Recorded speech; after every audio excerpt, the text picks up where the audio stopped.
kati na ngai yonde lisolo yo nalingaka koyoka tango nyonso nazali resultat bolingo ya nzambe o nga lokola mwasi akotanga makila o na nzela na ngai nakozela te 13 ans pour makila ekatana.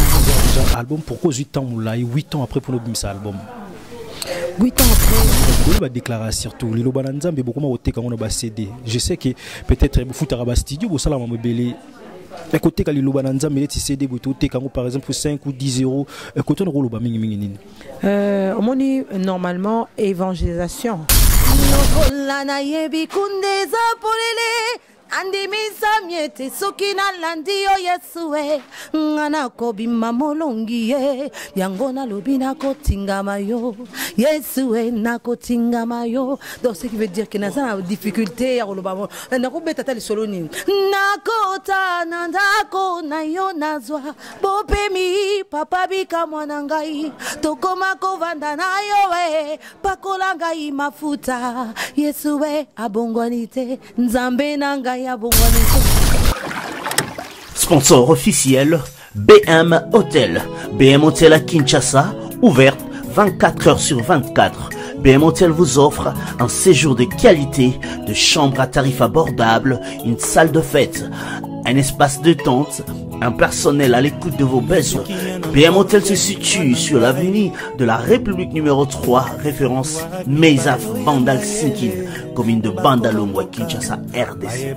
BM Hotel pour de nuits de qualité. Contactez BM Hotel au 0033 6 20 63 15 11 et au 00243 85 70 44 440. BM Hotel, Bernadette Massé.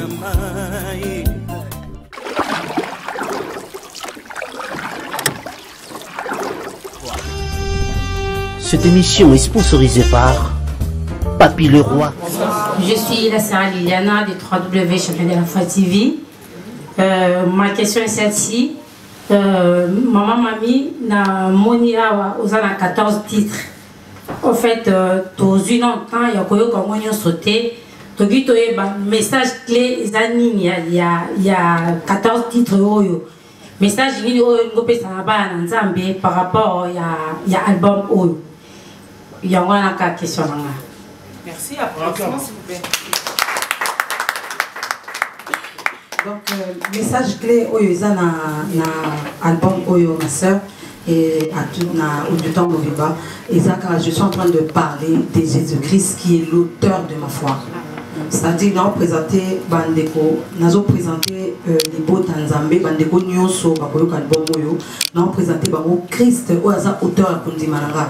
Donc nanzela ya koyoka bako comprendre pourquoi est-ce que nazo ba Christ aza auteur ya kondimananga. Naza na loyembo mon côté kuna na kati oyaza codé, o il faut beta code pour comprendre. Nyonso eza vraiment tellement clair que tant bako consommer en gros, tant beaucoup consommer en gros, beaucoup comprendre de quoi est-ce que je suis en train de dire.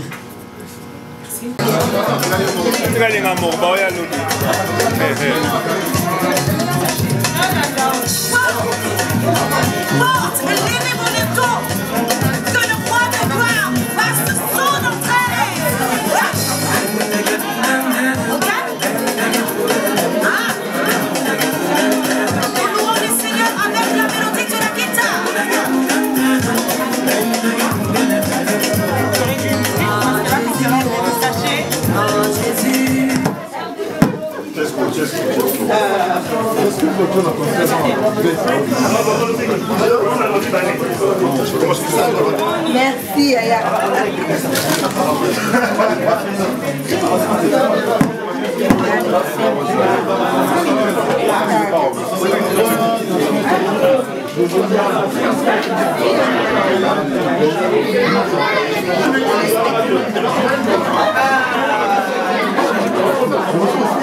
Peut-être qu'il sera là, donc je vais ramener.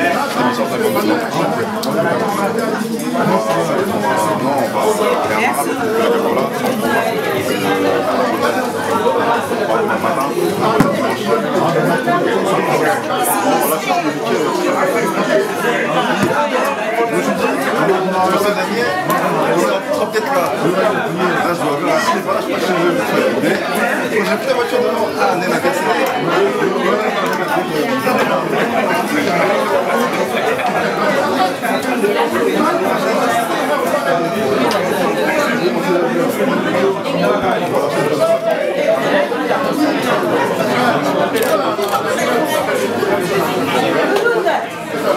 wana toza bongo na ser mimi ser mami lelo presse mobimba ezalaki na ensemble peuple dédié nyonso bandotala o batali biso bayoki ba question ba invité presse tenir alors ce koloba siko to bengi bongo poto sur la privée et album o bengi biso déjà pour commencer malgré ba question c'était tout maintenant déjà na presse na ba invité mais pour savoir déjà album pourquoi 8 ans moulai 8 ans après pour nous bimisa album 8 ans après, en tout cas, nous avons une explication européenne parce que nous avons souvent il soutien il y a un album.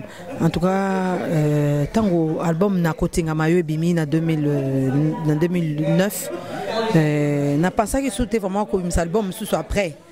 Mais le yembo zaikoya nanzela ya ba mate ya ndenge système na zakanango deux fois ngana zatam sulité était ami kana lité wana pena koko koma tamsu penzama ko pesa mélodie tamsu ko pesa maloba et ça qui nango koya mais idée ku tout ke ndeti album mso esana mana mi lobela ka ke non net na beta c'est on dirait na kotinga mayo na sali na ka concert moko ata gala pour na déclarer ka jubilé et puis c'est tout mais nzoka mokonjo ya ngai on a bien que l'auteur de ma foi abisa nga non na esilité non esukité yango moni et karwane salama ki mulai et puis en 2017 awa donc 8 ans après kola sepel suko beta sous visa pour nous permettre de tous aller au Bethesda.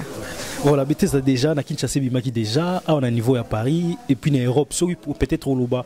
Moi, quand on y va, tout peuple dédié au Brozana pour ça, comment ou soit place nous retrouver na bamboka au Bazali. En tout cas, on a Paris na ba édition nyo so Barozango, na bamboka au nyo Italie, Belgique, Hollande, Allemagne, bamboka nyo so est à la même niveau bandeko bazan États-Unis, ba au bazan a besoin album ya sœur Maminzungu Bethesda, beaucoup melangai na oza Facebook.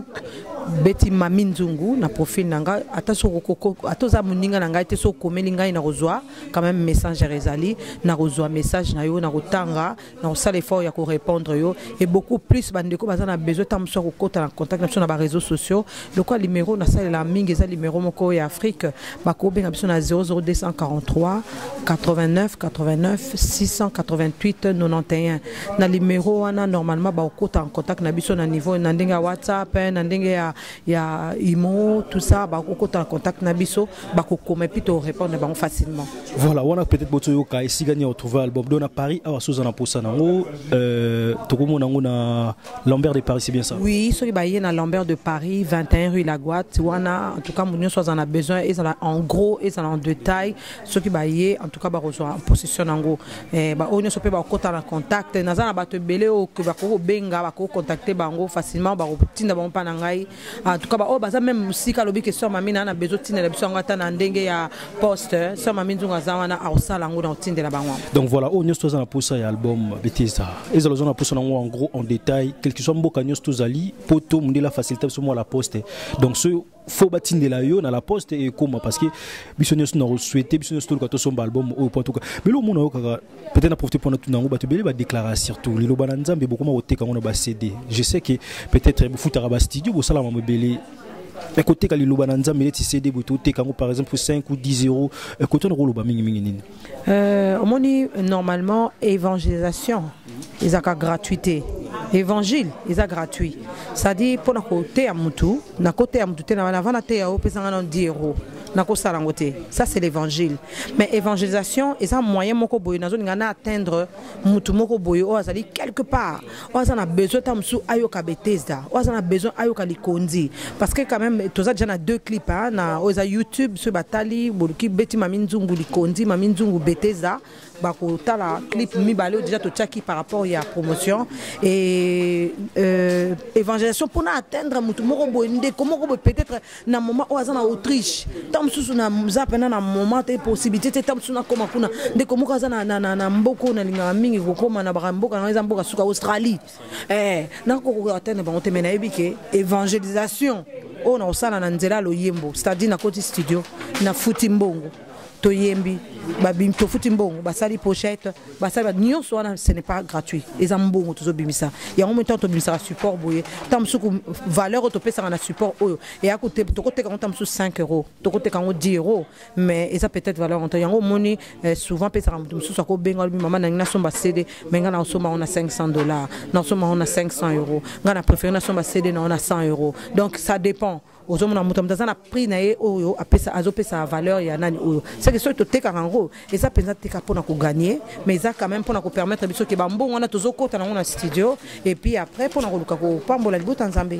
Voilà, tout si ça so kalaté mais moi je voudrais bien au rappeler bateau de ce la biso nzembo peut-être o ebimisa yo to nzembo na o ezala mi o yebani o mutu so yoka lo wa sero mimi yene mta yemba nzembo wana nzembo ne ko zami so ko rappeler biso ata parce que bateau so batala va comprendre que izani en tout cas vraiment de kolobamba nzembo o ebimisanga eza moi passe parce que na banzembo bele pompo tout na kendaka mutu mtazana nzembo ne sema minga na lingana na kotinga mandu tout sema mitongo yemba je t'exacte na linga mi sema mi pole ngali kolotelema babenga kayo moya bosembo tongo yango yo kolona lingina banda mokolo nayo na bandela elongo nayo mundu msolo baka lokola na yebi kundeza polele andi misamiete soki nalandi yo Yesue ngana kobima molongi ye yango nalobi nakotingama yo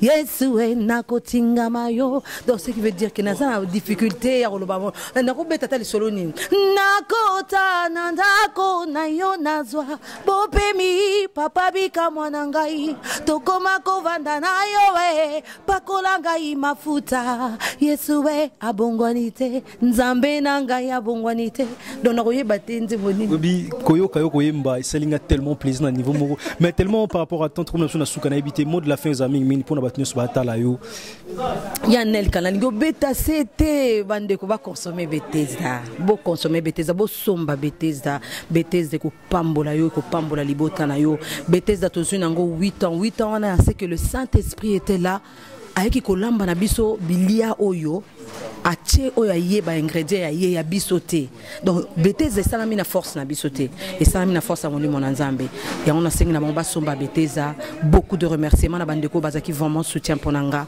Je cite le frère Prince Mongali Narobo Sanate à la Mingolo, tu es là de cœur à la Mingolo wazaki vraiment appui à Marambebele groupe Momba trompette du soir bandeko nango nyonso ba soutenir na niveau à Kinshasa l'équipe oyo ala pona kata msuto travail na Momba Zebele o bazaki vraiment ba soutien. Je salue Jabi William en tout cas Bazé Belé Evril Bazé Belé donc nazo pe sapena merci beaucoup parce que bazama ba soutien nga donako ko aussi cette émission Anel Kasson que na remercie vraiment. Alors moi contact parce que pasteur Belé peut-être bazan pour ba contacter pour na oya peut-être na église na bango ba contacter ndenge ni alors numéro contact na ngai donc 06 40 05 19 80 78 06 40 05 19 78. Bande ko nous avons besoin de contact sur Mami Nzungu avec ce numéro là. Encore une fois merci et puis Topamboami à travers BT. Merci beaucoup Yanelka. Donc voilà un grand merci na minute sur Talibiso. J'espère vous a peut-être belé. Bateau Belé, vous en avez posé album, balobi déjà disponible. Spotify, sur la région des Alara, et puis dans YouTube déjà deux clips na Kachona commissaire Mimi Jumba. Au monde alors aussi là, on a préféré tirer le micro, nangai quand même au même abisso parce que si on a tiré le micro, na cette so bando yemba zo même abisso. J'aimerais bien que aussi là na abisso, au même abisso et encore une fois la présence en Zambie. Merci.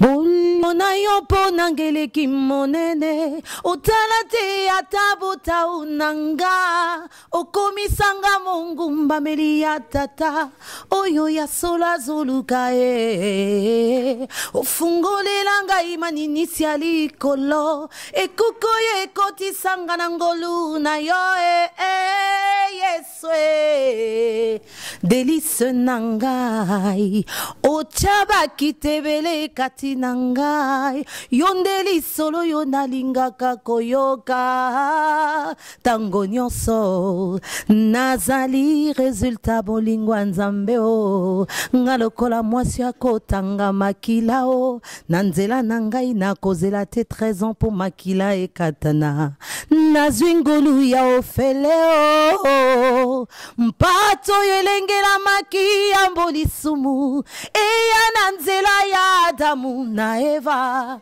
bolamu na yo elongola ngaye nankukuti nalipambolie bofulukie o consultata passe na ngai te yesoyo posalanga bolamu dans le présent o seki sango yo pinzole mesana sekotanga yaya nangao. Que les seigneurs vous bénissent. Sponsor officiel BM Hotel. BM Hotel à Kinshasa, ouverte 24 heures sur 24. BM Hotel vous offre un séjour de qualité, de chambres à tarif abordable, une salle de fête, un espace de tente, un personnel à l'écoute de vos besoins. BM Hotel se situe sur l'avenue de la République numéro 3, référence Meizaf Bandal Sinkin, commune de Bandalongwa, Kinshasa, RDC. BM Hotel pour de nuits de qualité. Contactez BM Hotel au 0033 6 20 63 15 11 et au 00243 85 70 44 440. BM Hotel, Bernadette Massé.